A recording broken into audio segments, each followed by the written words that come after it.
महागणपतिं मनसा स्मरामि महागणपतिं మనసా స్మరామి. TR creations family అందరికీ నా హృదయపూర్వక ధన్యవాదాలు. అలాగే మార్చి మాసంలో మాస ఫలితాలు ఏ విధంగా ఉండబోతున్నాయి ఏంటి అనేది మనం ఇప్పుడు చూద్దాం. అలాగే మేజర్ ఈవెంట్స్ ఏ ఉండబోతున్నాయి, ప్లానెటరీ ట్రాన్సిట్ మార్చి నెలలో ఎలా ఉంది ఏంటి, సో గోచార రీత్యా ఏ రాశుల వాళ్ళకి ఎలా ఉంటుందని మనం డిస్కస్ చేసుకునే ముందు మేజర్ ఈవెంట్స్ మార్చి మాసంలో చూస్తే 3వ తారీఖు హోళీ ఉంది, 17 మాస శివరాత్రి ఉంది, ఇక 19వ తారీఖు నూతన తెలుగు సంవత్సరాది ఉగాది పరాభవన సంవత్సరం 19వ తారీఖున అక్కడి నుంచి మనకి ఉగాది మొదలవుతుంది, నూతన సంవత్సరం తెలుగు సంవత్సరం. ఇక ప్లానటరీ పొజిషన్ విషయానికి వస్తే కనుక మనకి మార్చి 2వ తారీఖు నుంచి శుక్రుడు మీనరాశిలో ఉచ్చ స్థితిలోకి వెళ్తూ ఉన్నారు. మార్చి 10న గురువు గారి యొక్క వక్రం కూడా కంప్లీట్ అవుతుంది, వక్రత్యాగం జరుగుతూ ఉంది. మార్చి 15న రవి కూడా మీనరాశి శత్రుక్షేత్రాన్ని వీడి మిత్రక్షేత్రంలోకి అడుగు పెడుతున్నారు.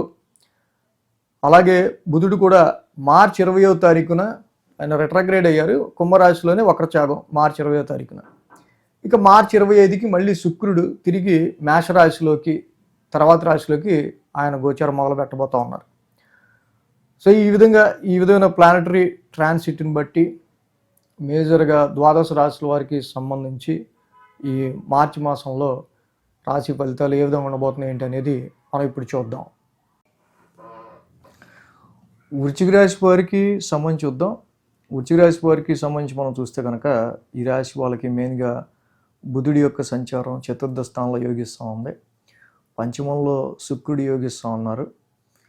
సో అలాగే ఈ రాశికి సంబంధించి దశమ స్థానంలో కేతువు యొక్క సంచారం కూడా యోగిస్తూ ఉంది.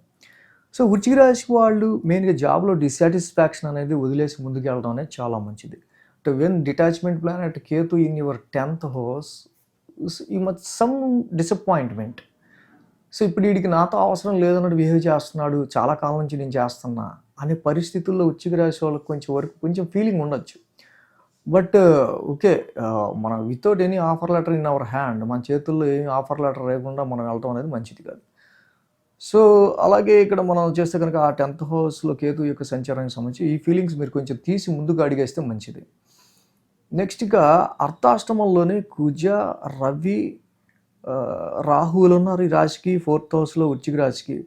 ఎప్పుడైతే అర్థాష్టమంలో ఇన్ని గ్రహాల యొక్క ట్రాన్సిట్ మనకి నడుస్తుందో 4th house ఇన్ జనరల్ చాలా వరకు మానసిక అస్థిమితం, ఎమోషనల్ స్ట్రెస్ అది డొమెస్టికల్గా ఎక్కువగా ఏర్పడటం, గృహపరమైన విషయాలకు సంబంధించి కుటుంబ సభ్యుల ఆరోగ్యమో, మదర్ హెల్త్, ఇంటికి సంబంధించి ఏమన్నా చెడిపోతుండమో, లేకపోతే ఇంటికి సంబంధించి ఏమన్నా ఖర్చులు వచ్చి పడుతుంటామో, పాడవటమో ఇల్లు, ఇలాంటి వాటి మీద ఎక్కువగా ఎమోషనల్ స్ట్రెస్, కుటుంబానికి సంబంధించిన విషయాల్లో చికాకు, ఒక రకమైన చికాకు. ఈ less concentration on your job, more concentration on your domestical issues, ఇంటికి సంబంధించి గృహపరమైన విషయాల గురించి ఎక్కువ ఆలోచించాల్సి రావడం, దీనివల్ల జాబ్ మీద కాన్సన్ట్రేట్ చేయలేక ఒక రకమైన ఫ్రస్ట్రేషన్. సో ఇది నేను ఎందుకు చెప్తున్నానంటే ఆస్ట్రాలజీ, జ్యోతిష్యం అంటేనే సో జరిగే పరిణామాలు ట్రాన్సిట్ ఎలా ఉంటుంది.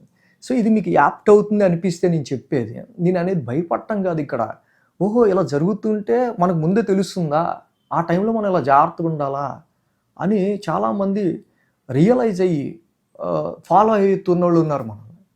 సో సిచ్యువేషన్ అర్థం చేసుకోవడానికే మీరు చూడండి, భయపడటానికి కాదు, దాన్ని సెట్ చేసుకోవడానికి, బ్యాలెన్స్ చేసుకోవడానికి. గురుబలం ఉన్నవాళ్ళు మాత్రమే వీటి నుంచి బయటపడగలుగుతారు, ఇన్ని నెగిటివ్స్ నుంచి. రవి శనుల యొక్క సంచారం, రవి కూడా 15వ తారీఖు నుంచి పంచమ స్థానంలోకి వెళ్తున్నారు ఈ రాశి వాళ్ళు. ఎప్పుడైతే రవి కూడా పంచమ స్థానంలోకి వెళ్తూ ఉన్నారో ఈ రాశికి సంబంధించి మనకి మేజర్గా, సో ఇక్కడ మనం చూసినట్టయితే కనుక పంచమ స్థానంలో శని ఉన్నారు, అక్కడ శుక్రుడు కూడా ఉన్నారు. ఓకే, శుక్రుడి యొక్క సంచారం సంబాట్ బెటర్గా ఉంటుంది, కొంచెం శుక్రుడు యోగిస్తూ ఉంటారు. బట్ శాటర్న్ లాంటి ప్లానెట్ మాత్రం పంచమ స్థానంలో సరే చాలా పెడుతున్నాలో కానీ ఎఫర్ట్, వ్యాపారంలో ఇన్వెస్ట్మెంట్ పెట్టాం కానీ నడుస్తుందంటే నడుస్తుంది, ఎడ్యుకేషన్లో సరే వస్తున్నాయంటే మార్కులు పెరగట్లేదు కానీ అలాగ ఉన్నాయి అన్నట్టు ఉంటుంది. అంటే ఓకే, శుక్రుడు ఉండటం వల్ల కొంతవరకు మార్చి 2వ తారీఖు నుంచి శుక్రుడు ఎప్పుడైతే ఎంటర్ అవుతాడో కొంతవరకు కొంత బెటర్గా ఈ రాశి వాళ్ళకు ఉండే ఆస్కారాలు మనకి పంచమ స్థానంలో కనిపిస్తూ ఉన్నాయి.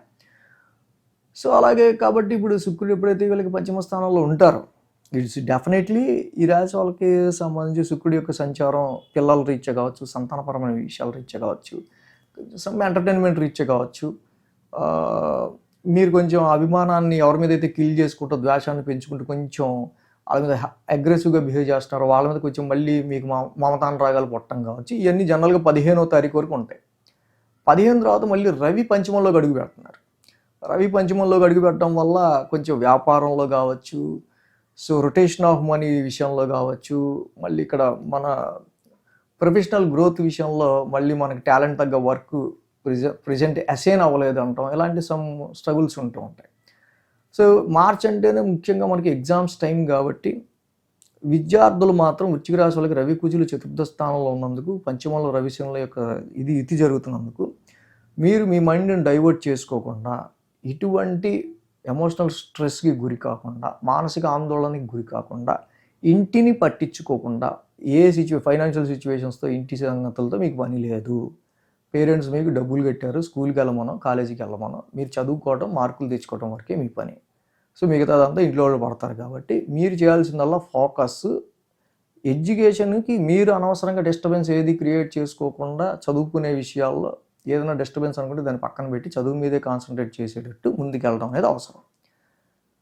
రవి కుజుల యొక్క సంచారం చతుర్థ స్థానంలో జరుగుతూ ఉంది కాబట్టి కంపల్సరీగా ఈ రాశి వాళ్ళు జపాకుసుమ సంకాసం, ధరణీ గర్భ సంభూతం 2 నవగ్రహ శాంతి మంత్రాలు చదువుకోవడం చాలా మంచిది. అష్టమ గురు దోషం కూడా ఈ రాశి వాళ్ళని వెంటాడుతూ ఉంది. మార్చి 10వ తారీఖు వరకు కూడా అష్టమంలో గురుడి యొక్క సంచారం జరుగుతూ ఉంది. ఇక్కడ రిట్రాగ్రేషన్లో డబల్ ఎక్స్పెన్సెస్, ఒక రకమైన హెల్త్ పాయింట్ ఆఫ్ వ్యూలో గ్యాస్ ప్రాబ్లమ్స్, ఎసిడిక్ ప్రాబ్లమ్స్ లాంటివి, సమ్ టెన్షన్స్ లాంటివి ఎక్కువ మీకు ప్రివేల్ అవటం, అవి కొంచెం గ్రావిటీ పెరగటం. బట్ మార్చి 10కి కొంతవరకు వాటికి సొల్యూషన్ దొరికే విధంగా ముందుకెళ్తుంది. అంత ఎక్స్పెన్సెస్ తగ్గుతాయి, అంత యాంగ్జైటీ తగ్గుతుంది. సో మార్చి 10 తర్వాత కొంచెం బెటర్గా ఉంటుంది. సో ఉద్యోగానికి సంబంధించిన విషయాల్లో కూడా గురుబలం లేని కారణంగా, వ్యాపారానికి సంబంధించిన విషయాల్లో కూడా గురుబలం లేని కారణంగా, ఫైనాన్స్ విషయాల్లో కానీ ఉద్యోగపరమైన విషయాల్లో ఎలిగేషన్స్ రాకుండా చూసుకోవటం కానీ చాలా మంచిది. సో కాబట్టి అష్టమంలో గురుడికి కేజింపావు శనగలు, ఒక ఎల్లో క్లాత్ దానం చేయడం చాలా మంచిది. సో దత్తాత్రేయుడి ఆరాధన చేసుకోవటం డైలీ కూడా చాలా మంచిది. సో అష్టమంలో గురుడి వల్ల ఈ టెన్షన్స్ ఇప్పుడు ఉండొచ్చు. అలాగే రవి కుజుల యొక్క చతుర్థ స్థానం సంచారం వల్ల మానసికంగా మీకు ఎక్కువ ఇబ్బంది ఎప్పుడు కలగచ్చు, కాన్సన్ట్రేషన్ చేయలేకుండా జాబ్ మీద. ఏ వీక్లో ఏ డేట్స్లో ఉండొచ్చు, పర్టికులర్ వీక్లో ఏ రెమెడీ చేయొచ్చు, ఇది వీక్లీ ఫాలో అవుతే మీకు బాగా తెలుస్తుంది. కాబట్టి వీక్లీ కూడా ఫాలో అవ్వండి. So thanks for watching TR creations. ధన్యవాదాలు. ఈ వీడియో కనుక మీకు నచ్చినట్లయితే లైక్ చేయండి, షేర్ చేయండి. మరిన్ని అప్డేట్స్ కోసం సబ్స్క్రైబ్ చేయడం మాత్రం మర్చిపోకండి.